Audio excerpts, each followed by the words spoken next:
My name is Linda Hall. I'm one of the co-founders and president of Connected Community. We were founded in 2013 by 4 moms who wanted to build a better life for their own children with disabilities as well as others like them. Through our 4 areas of service, which are educational outreach, social and service opportunities, creative day services, and employment, we strive to help families prepare for and navigate the transition out of educational entitlements and into what we hope will be a full and meaningful life in the community. I want to take a minute to introduce our CTC board members that are here today. Co-founder and director Barb Tobias is in the back taking pictures. Co-founder and director Mary Hansen is here someplace. There she is over on the side. Director Sandy Ricketts is checking people in at the door. Director Judy Sinase, who's doing double duty here with the commission, and our employment specialist, Colleen Getz, who's also out at the registration table. We're always looking for new people to get involved with Connected Community, so if you're interested in being on our board or volunteering in another way, we'd love to have you. Just reach out and we'll put you to work, I guarantee it. I want to recognize our 2 partners in this event. First is the Village of Hoffman Estates and their Commission for People with Disabilities. The Village allows us to use this beautiful room, which we really appreciate, and the Commission generously provides our morning refreshments, tech support, videography, and more. So everybody who's here from the Commission or other volunteers from the Village, do you want to stand up and be recognized? I appreciate it. They're all hanging out over there somewhere. We put them to work, too. Our second event partner is NSSEO, the Northwest Suburban Special Education Organization. NSSEO has been a partner of Connected Community pretty much since day one, and we appreciate their support over the years. They print all of our seminar materials, and they handle the registration and administration of our continuing education credits for those professionals who are here today. So thank you so much, NSSEO. And finally, we want to publicly thank Palatine Township, who generously helps us with our educational outreach initiative, funding our events, which include free monthly Friday forums and informational tours, as well as this annual Transition Summit. Their support allows us to keep our costs low so we can keep our events as accessible to people as possible. A few notes about today's format. Because we have a really tight agenda, we ask you to please hold your questions to the end of each presentation, and we'll get to as many as we can while still keeping on our agenda format. In addition, in order to save time, behind your agenda in your event folders are the biographies for all of our speakers. Please take a look at all the accomplishments that these people have. It's amazing.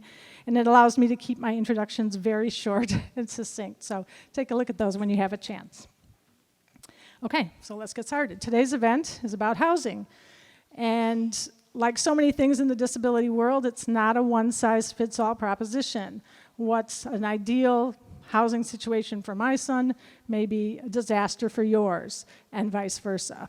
So today we're going to start with an overview of kind of what different options are available in the state of Illinois, and then we're going to take kind of a deeper dive into some maybe more unique or things that you haven't really heard about before to give you some information that hopefully you can use. So while not every topic is going to apply to your family's situation, we hope that when you leave today, you'll have at least some information that will help you in making, more decisions and getting your journey started to find the right housing fit for you. Okay, we're going to wrap up the morning session by welcoming Vicki Niswander, a fellow parent who will share her family story of creating a home for their daughter, Annie. Annie originally planned to be with us today, but she has several activities, kind of like the epic person, several activities that she would rather be doing. So let's face it, what we really want, she didn't want to be here talking about her life, she wanted to be living her life. And as a parent, isn't that what we all want for our kids, to have full lives independent of our own? So Vicki has been an active advocate for over 4 decades, serving as the director of the Illinois Association of Microboards and Cooperatives, and on the board of both the ARC of Illinois and the Illinois Council on Developmental Disabilities, just to name a few. She even hosts a weekly radio broadcast called Disability Beat in Champaign. On a personal note, Vicki was invaluable help to Connected Community when we started 10 years ago. She helped us with our path plan, our bylaws, our 501c3 application. She really is an amazing person, parent, and leader. So please help me welcome Vicki Niswander.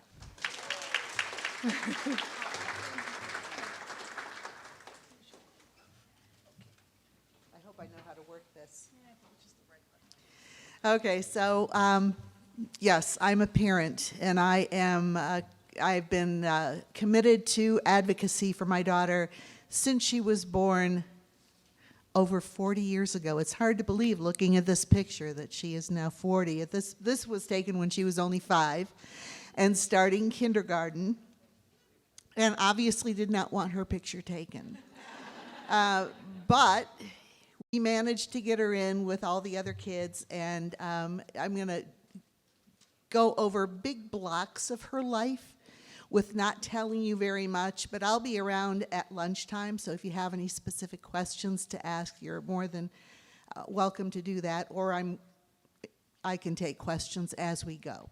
So a little bit more about me. My background was in school inclusion. That's where Annie started, and when she started kindergarten, she was in a regular kindergarten class.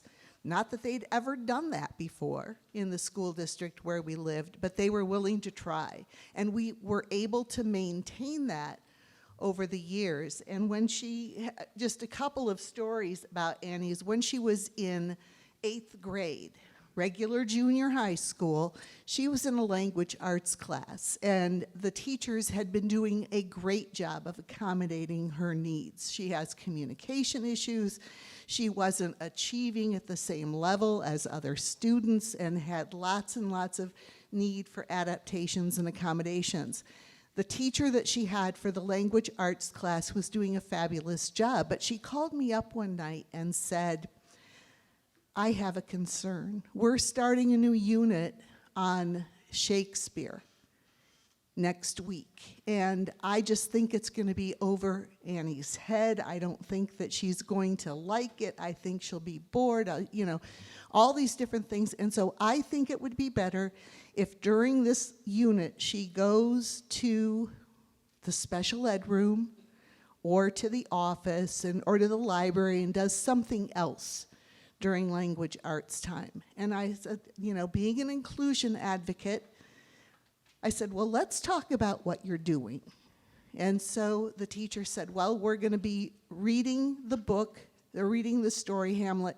We're going to be reading it in class. Everyone chooses up parts and reads a role. And I said, well, Annie could read a small role. She could practice ahead of time, so that's not an issue.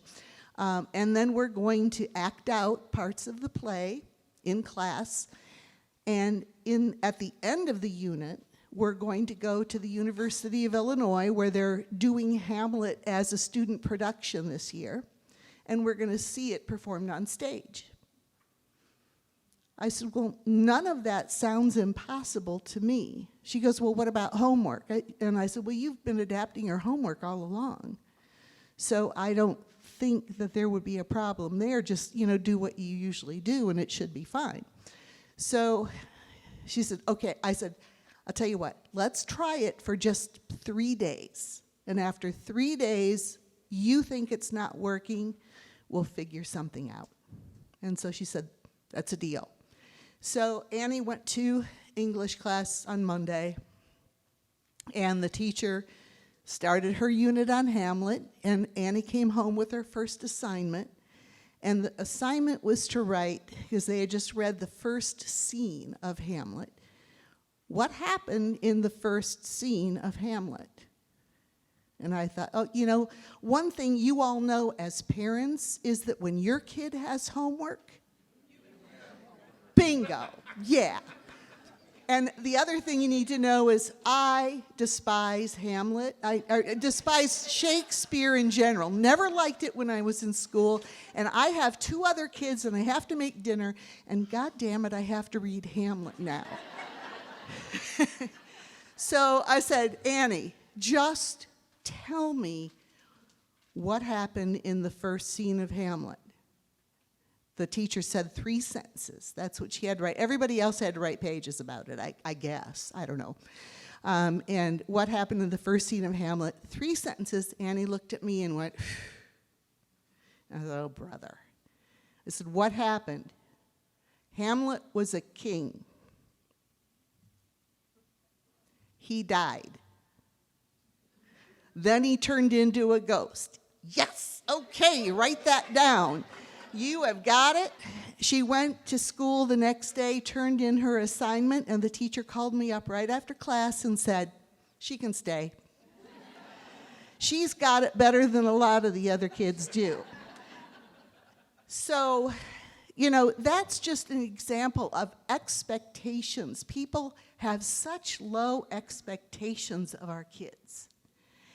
And it's unnecessary. They can benefit even if they can't achieve understanding every character and the deeper meaning and all of those things because of that experience, which, by the way, they did not teach Shakespeare in special ed self-contained classrooms. She never would have had that. And to this day, my daughter loves Shakespeare. I don't know why. I don't understand it, but she does. And she got, you know, the Leonardo DiCaprio video with Romeo and Juliet, and she loves that crap.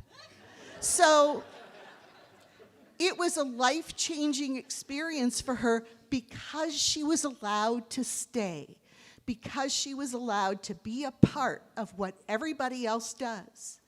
And yeah, to have the right to be bored. If she's bored, that's fine. Everyone goes through that in their life. But that's just why we maintained it over the years. And it was a struggle at times. Every year at the IEP meeting, we had to justify why, yeah, 8th grade worked okay, but 9th grade, oh my God, you know that. And she never went to a special ed class during her entire time.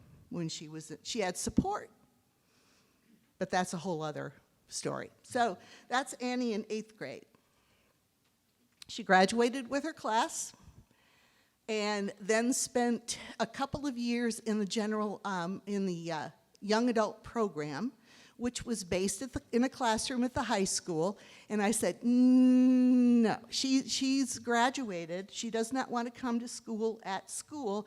Her job now is to get a job and to learn life skills and job skills. And so rather than going to a classroom in the high school and doing PE and leading lunch in the cafeteria, her program was to go to work in the morning.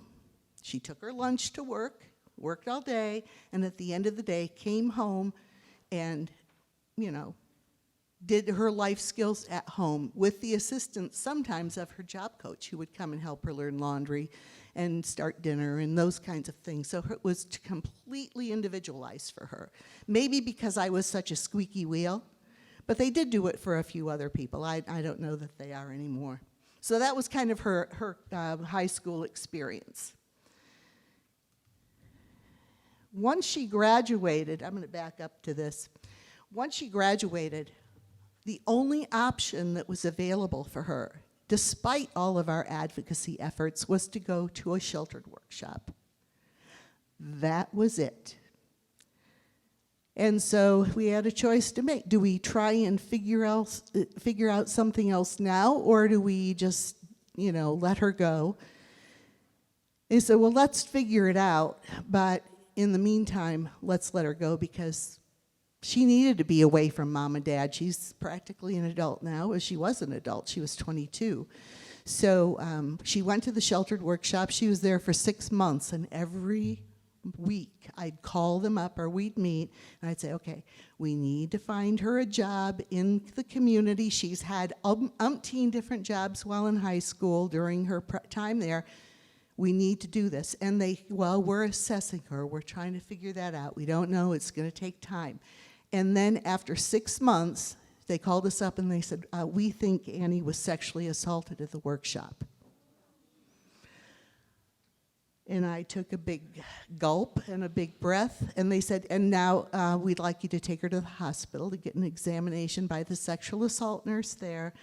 And we did that, and she had not been raped, but who knows what else could have occurred.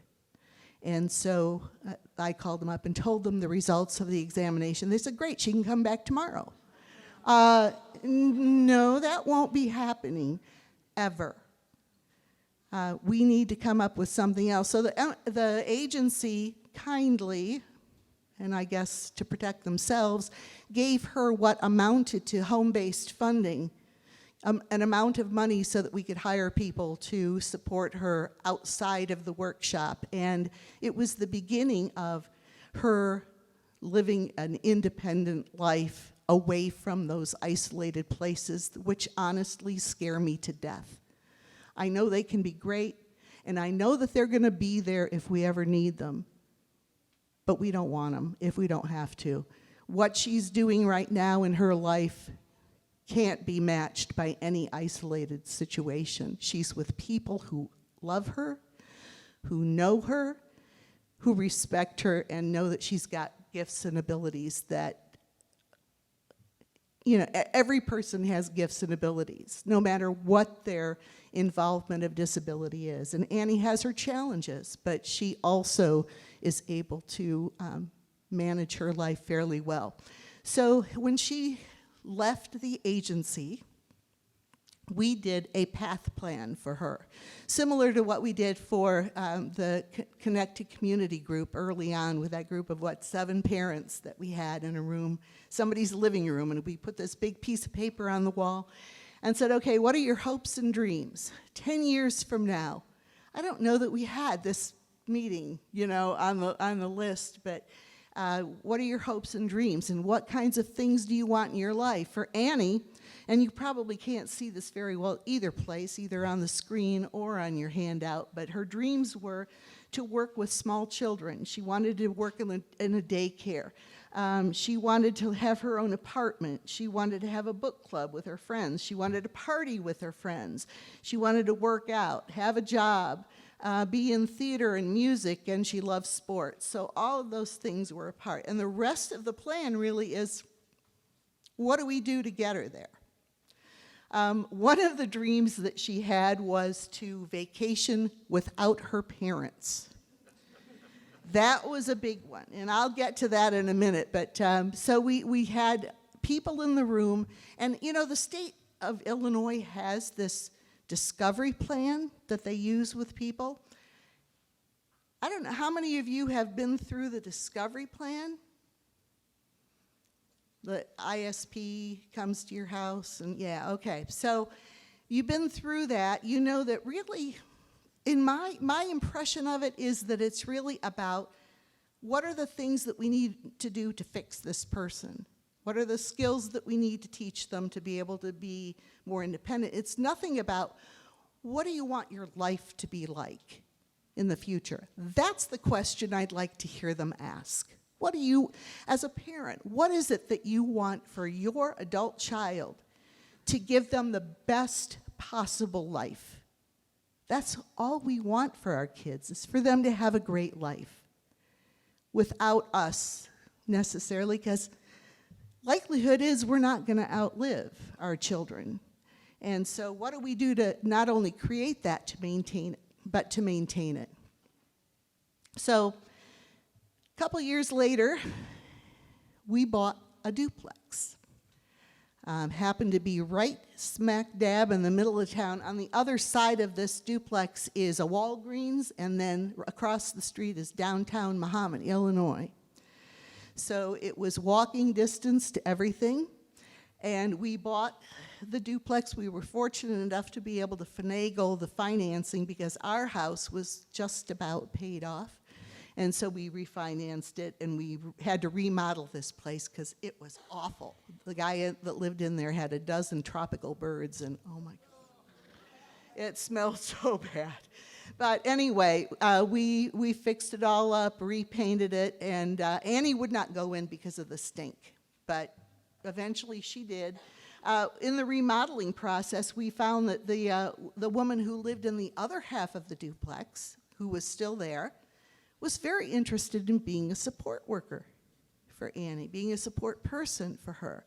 And so to ease that a little bit, we put a doorway between the 2 units so that Kelly could get back and forth to check in on Annie and so forth without having to go out and around in the weather.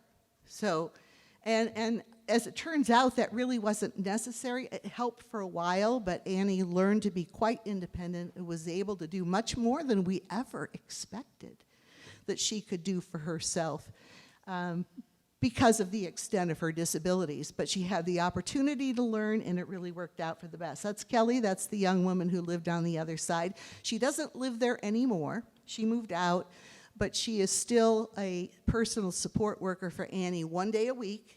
On Mondays, when she has her day off, she has a full-time job as a supervisor at the Secretary of State's office in Champaign, but connects with Annie on that 1 day off on Monday. So that's a good connection. This is from a picture of Kelly and Annie and some of Annie's friends just hanging out in her apartment when she got moved in. She's been in her apartment now.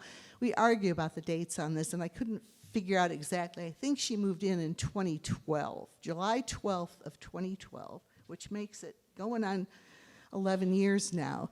Seems unbelievable at the time, but she does connect with her friends on a regular basis too. She does her own dishes. She does her own laundry. This is Annie cooking, and she was making hamburger helper and was doing it independently when Kelly next door smelled hamburger cooking. And so she came over and said, "Annie, do you need help?" And Annie said, "I've got directions." So she made her hamburger helper. I think it was a little bit, the macaroni part was a little bit tough, but she ate it anyway. Yeah. That's true. Going grocery shopping, the grocery store is like a block from her house. And if she needs something in a pinch, she goes to Walgreens. This is marching in the parade. She was going to Curves. We had a Curves in Mahomet for a while, and she would go there a few days a week and work out. And this is her marching in the parade. Love passing out the candy. This is another one of her personal support workers. Now, this person in her path was talking, when Annie was talking about going on vacation without parents, Angie raised her hand and said, "I'll go on vacation with her. Where do you want to go? Disney World, Six Flags, where do you want to go?" And within a month, Annie and Angie had planned a vacation for themselves and for 3 of Annie's friends to go to Universal Studios in Orlando. And they did that without any input from us. The 4 of them, the 3 friends and Annie spent a little extra money to cover costs for Angie so that she didn't have to pay for her trip. Her pay was the trip. We didn't have to pay extra for that. So that was a good deal, and that was just one of those things that came up by all of us thinking really hard during that person-centered planning process. Annie got a job working at First School, which is a preschool, daycare, kindergarten kind of a program in Mahomet. And this is her leading a group playing Apples to Apples, which is one of her favorite things to do. She also did some sweeping and helping serve snacks and wiping tables and things like that, but just really enjoyed and supervising the bus, which is something she really liked too. When we run into the children in the grocery store, they'd say, "Mommy, it's Miss Annie." And she loved that. When COVID hit, we pulled her out because it was just too risky for somebody with her health concerns. She's had 3 heart surgeries over the past few years, and we just didn't want to risk it. The owner said anytime she wants to come back, she can come back. Here's Annie working out. She does Curves closed, but there is a gym in town that she has since joined that the supervisor of the gym is a good friend. And the owner of the gym actually now lives in the other side of the duplex. She volunteered at church. She volunteered at the Humane Society. She sings in a choir. This has been happening since the Path too. She has been in a community choir. They practice every Monday night from September through May, And they have several concerts during the year, and she loves doing this. She's the only person in the choir with a disability. It's not, they have that special choir out there. This is an actual choir. I don't know why that's in there twice. Okay. She took tap dancing lessons. There was a dance studio and a woman teaching tap lessons to adult women. Sure, why not? She still has her tap shoes. They stopped teaching the class, but she's got her tap shoes just in case. They have a festival right down the street in the center of town in the village, and they've got, this is, I'm sure, country music night on the music festival, and Annie is in there somewhere. She gets her lawn chair, hikes down to the center of town, puts down her lawn chair, and she's there for 2 days. She'll get food at the trucks and come home to sleep, and that's it. I don't know what she's doing here. Volunteering, doing something. Goes out with her friends on occasion, and during COVID, she started checking in with her friends weekly. They would have their book club meetings, and they'd usually get together. But during COVID, nobody wanted to get together, obviously, and so she started learning to use Zoom. And they still have weekly meetings on Zoom every Tuesday night. This is one of her pictures from vacation. Kelly and Angie went on that one. And this is a newer person who is a personal support worker. That's Becky, and Becky and Annie do lots of interesting stuff. That's her group that came. This is from her birthday party. She turned 40 on February 25th, the same birthday as her dad, but her dad was a little older. And she had invited everybody she knew, so her friends were there. These are some folks from her choir that came to the party, some people from the gym that were there, and this is the gym supervisor that has become, she said, when I retire from being the supervisor at the gym, I want to be Annie's personal support worker. So that's kind of in the plan too. Just a friend of ours.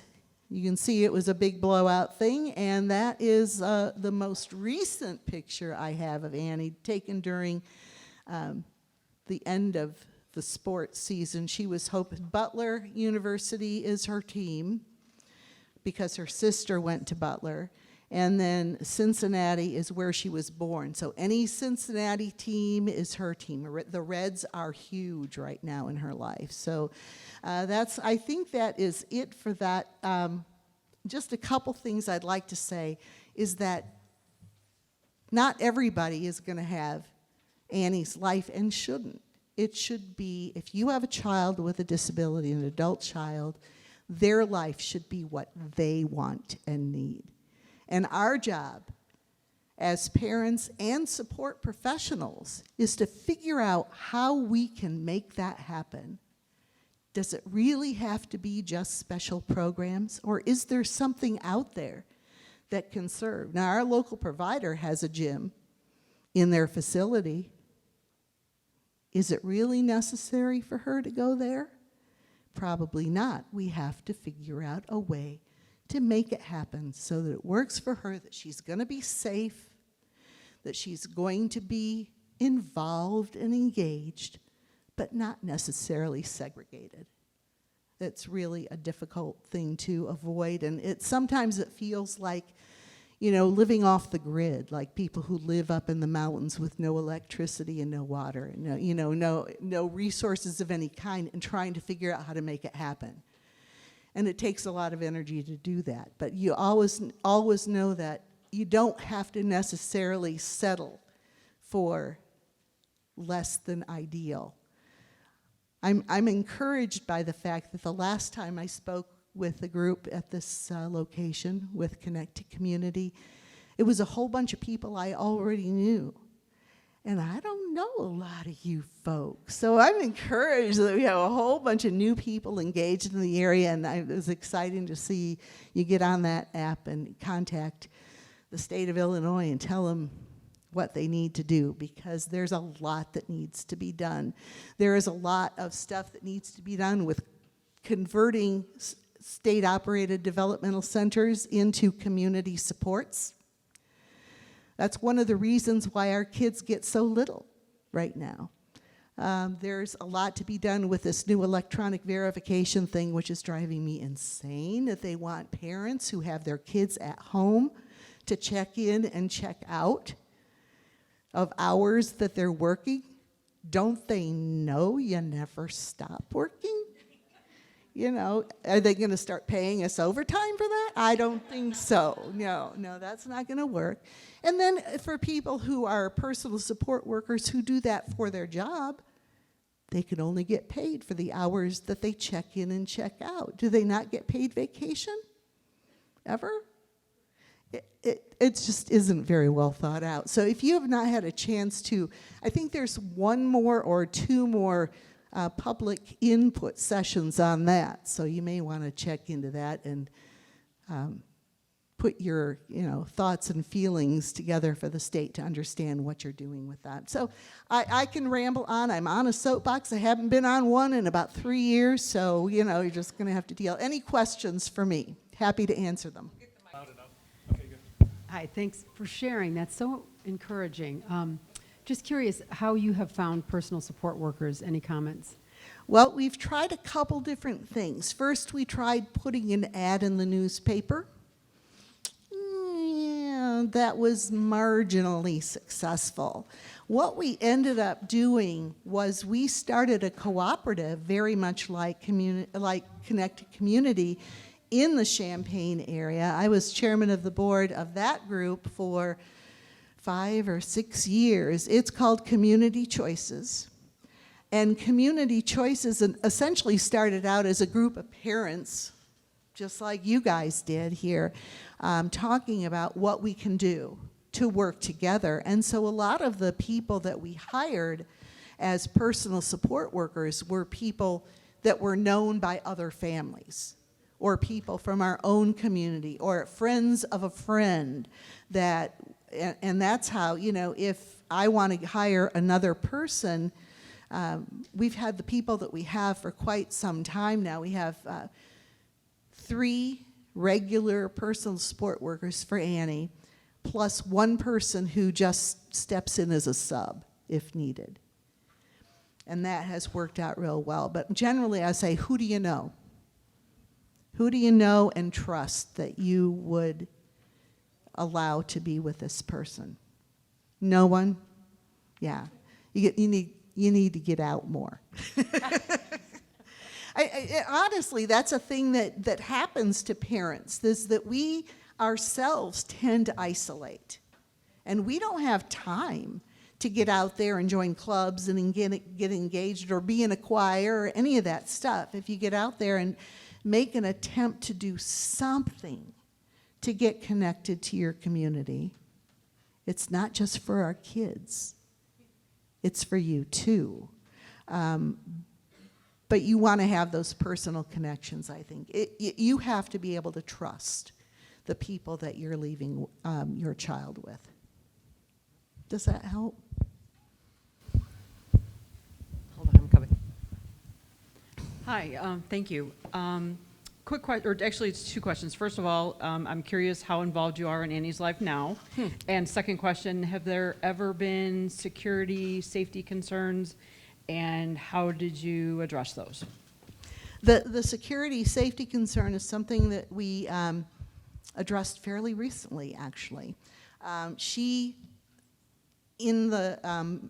moved from the one side of the duplex to the other side, which is a little bit more accessible from the street. And one day, she told us that somebody rang her doorbell and ran away. So we just went out there, tattled out, and got a Ring doorbell for her, put that on, and now we see her personal support workers coming and going, and Annie coming and going, and anybody that comes to the door we see coming and going. So that has been really helpful there. We also added a security camera on the same system in her living room. So you can put that on, we put it on the shelf, you see her living room, you can see the front door, you can see down the hallway, and you can see when she goes into the kitchen, into the bathroom, or into the bedroom. It's enough for her, I think, and she's perfectly capable of calling us up and saying, hey, you know, somebody's bothering me.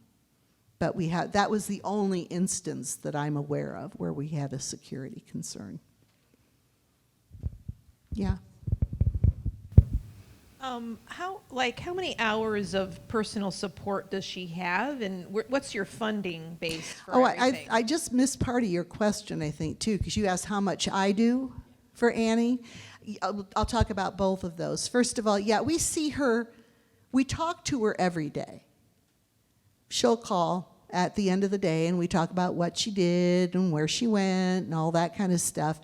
So there's nothing regular that we do. If we're going out for dinner, we'll call Annie and say, hey, you want to go with us to the Mexican place in town? Or do you want to, you know? And sometimes she will, and sometimes she won't. Like we invited her out to go with us to a music thing on Thursday night. And she said, no, I don't want to go. I'm going to stay home. Fine. On Sunday, our only regular gig is on Sunday. I go grocery shopping, and she goes grocery shopping. We don't go together. Well, we drive together, and then she'll go do her shopping, and I do my shopping, and then we meet at the end, and yeah, it works out like that. But if there are emergencies, well, if there's a broken pipe, you know, her air conditioning quit working, those kinds of things we'll handle. And then your question was about personal support. And the funding is the home-based funding program. I mean, that's really kind of the only game in town right now, unless you have agency funding. Now, I do know a person who has a Microboard who has their family member in a 24-hour CILA. That's his. He doesn't have any roommates, but that's only because he has significant behavior or has had significant behavior in the past, and no group home would take him, but he hasn't had any behavior in like forever, and she's trying to keep it on the down low because, you know, it's his living situation that's making it so much better for him. He's in control. It's his home. So there's that. Her personal support workers are there about a total of 20 hours a week, I'd say. And their job mainly is to haul her around places. You know, she can walk to the gym on a nice day, which she did yesterday. We saw her coming home on the Ring doorbell, so we knew that happened. But they'll take her into Champaign, they'll go out for lunch, they'll go shopping. If she is currently volunteering at the gym, doing some work there, not paid work. She, for whatever reason, was not interested in going back to the daycare center, but we're exploring through the co-op maybe some other kind of employment opportunity or volunteer opportunity. She's got a very busy life right now, and I don't know that she'd have to give something up to fit a job in, and I'm not sure she's willing to do that. She goes to her choir every Monday night. She has her book club every Tuesday night, sometimes in person, sometimes not, and by God, she doesn't like to change. She just does. She is a scheduled person, and she wants to maintain that schedule. Yeah. Did I forget part of your question? Do you rent out the other half then? Yes, we decided when she moved over to the other half, it was because Kelly had moved out. That's the smaller half of the duplex. It's only a 2-bedroom side. The big side she was in had a 3-bedroom. We learned early on that a roommate wasn't going to be a good plan for her. We had one for a while, and so she moved over, and she liked the remodel of the old side, so she moved to the other side. And on the side that she moved out of, the owner of our gym and his girlfriend moved in to that side. They aren't providing any support at all for Annie, but they are sharing a good load of the expenses. Any question? You. What's the plan for the future? What, as you and your husband age out and things happen, what is the care plan and the support plan for Annie? The care plan, that's an interesting one. My husband and I have been talking, because I'm 72, and he's, a couple years younger than I am, but, we want her to maintain the best possible life when we're not around to manage it anymore. And so she's got 2 siblings. Her brother lives in St. Charles, so this neighborhood up here, and she has a sister who lives in Colorado. And so, and Mark and I, my husband and I, have been to Colorado on several occasions on vacation before our daughter ever moved out there. We love Colorado, and so we're actually thinking that maybe it might be a good idea in the next few years to sell our house and the duplex and buy a duplex in Colorado where Annie lives in half of it and we live in half of it, and she's near her sister. And so when we die away, that she's not displaced, that she has her home. And my other daughter could rent out that other half of the duplex and help to support her in that way, but she would be close. We're looking at places in the Fort Collins area. Our daughter's not in Fort Collins, but she's in a community not too far away. So it would be close enough that she would have the support. And here's the other thing that I'm kind of thinking. Haven't spent a lot of time investigating this yet, but Illinois is, 48th out of 50 states on the money they put into community services. I think Colorado is somewhere around number 7 or 8. Yeah, probably 6 months or so. We could deal with that. There is probably a residency. But I haven't had a chance to make that contact yet. But that's kind of the direction that we're leaning. I don't mind living by mountains. Oh, yeah, I was just going to bring up the residency requirement when you move to Colorado. Mm-hmm. I thought I looked that up, and it's like 6 to 8 years that you have to be on the list before if you move from another state. So, because I look at those things too. I'm always looking at. Yeah, like I said, I haven't checked it out yet, but that may be the determining factor if we decide, that we can't do it. I just had a question in regard to the bringing in the cameras into the home. So you mentioned the Ring doorbell, which I know a lot of people have, but having the camera in the living space, what kind of conversation did you have with your daughter about that? If she was to have somebody over and, just some of those conversations and how you guys have navigated that. Yeah, she was okay with it. She's actually got the app on her phone so that she can see, she can see the recordings, she can see everything that's there, and we made sure that she knew how to work that, and she was okay with it. I don't know, she just didn't seem to have a problem with it at all. So I guess as long as we couldn't see her in the shower, she was fine with it.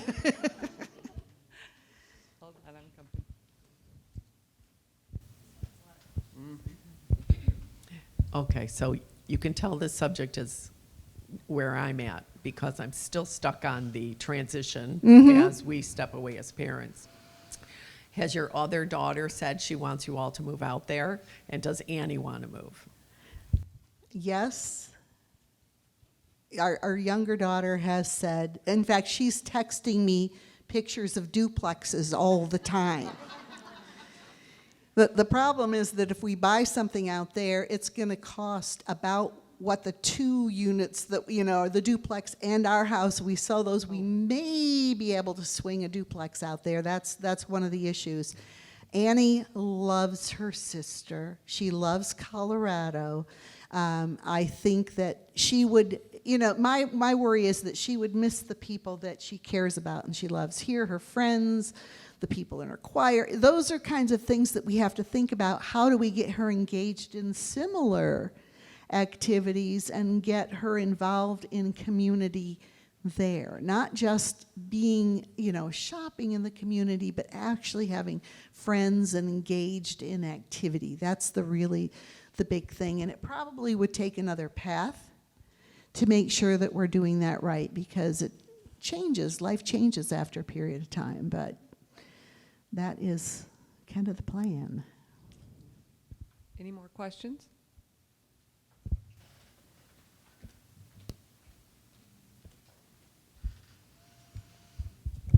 Hi, I'm just curious what, if you can think back, it sounds like 20 years ago now, to what were some of your biggest worries in making that transition to her living independently and moving out of your house, and what were the biggest helps to help you navigate that? Well, I think that's a great question, and I think she didn't move out. Yeah, she was just about 30 when she was getting ready to move out of our house. And we knew the person that owned the duplex. He passed away, and we bought it from the family and all that, with the thought that that would be a great location for Annie. She was not convinced at that point, but what I did know about her is that she was more engaged and more expressive and more communicative when she was not with us.